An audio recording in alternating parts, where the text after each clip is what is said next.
The committee continues to anticipate that the first increase in the federal funds rate will be appropriate when it has seen some further improvement in the labor market. That is Fed Chair Janet Yellen. When she was talking, I heard Nathan mutter something under his breath. Nathan, how you doing? I'm doing great, thank you. Your reaction to the decision not to raise short-term interest rates? Oh, come on, please, already. We had a financial heart attack in 2008. I got that. We went to rehab, we took Plavix, we did all of our cardio. We've been running marathons. We go back to the doctor, and the doctor says, nope, you still need medicine. Say, hey, 8 years later, I'm doing all the things that all those things that the doctor says, now you can do. I'm doing them. Can I get off my meds? Well, nope. Here's the thing. I mean, you know what's going to happen. Isn't it just better to rip that Band-Aid off quickly? Absolutely. The Federal Reserve seems to be worried about what's going on in Europe. Yeah. What's going on in China. You know something? I don't really, at this point, I look around America, I understand we didn't grow as fast as we would have liked to. Right. Things aren't the way they were before. We're all getting used to something new. But you know what? That's not the job of the Federal Reserve. Okay, they're making it too complicated. So when do you think it's going to happen?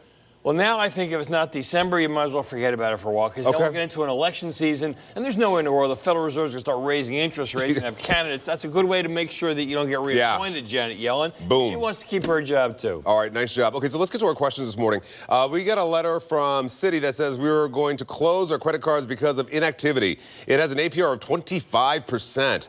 Will closing it hurt my credit score? Should I use it for a smaller purchase to keep it active? Yeah, you should probably keep that, because here's the deal. Let's say you've got a $5,000 credit card limit and a $2,000, so a total of $7,000. You're using $1,000 or $2,000. Yeah. Well, your utilization rate, the amount of the credit that you actually use, might be 15 or 20%. That's good. Now, you lose that $5,000 card and that limit because you weren't using the card, which is a good thing, and all of a sudden your utilization rate goes up to about 80 or 90%. Your score goes down, and you go, what? Here, truth. You sometimes ask me what I do, not what I say.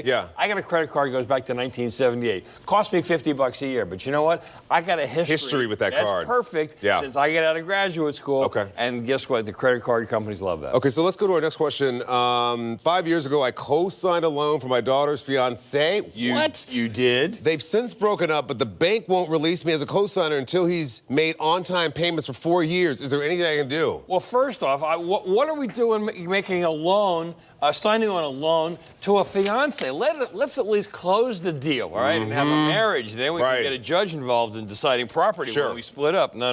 Never co-sign. How about that? Repeat after me. Never co-sign. Co-sign. All right. If you do that, you'll never have to worry about a bank. Listen, banks are really good. If a bank won't lend you money, maybe there's a reason. They lose about 1-2% a year of their loans. You and your friends making loans to your brother-in-law and your sister-in-law lose a lot more percentage-wise than that. Okay, let's talk about this. What you should and should not carry with you. You say do not carry a Social Security card, more than one credit card, and old receipts. Yeah, old receipts. You never know when all of a sudden that receipt might have got on it all of the information that somebody needs in order to hack your identity. All right? And a Social Security card, well, you might as well just walk down the street with a T-shirt that says, hey, steal my identity. Because once somebody's got your credit card, your Social Security number, they're about 90% of the way they'll be able to figure out your mother's maiden name. And by the way, when it gets to things like what's your mother's maiden name, make up a maiden name. It's a good point. They don't know.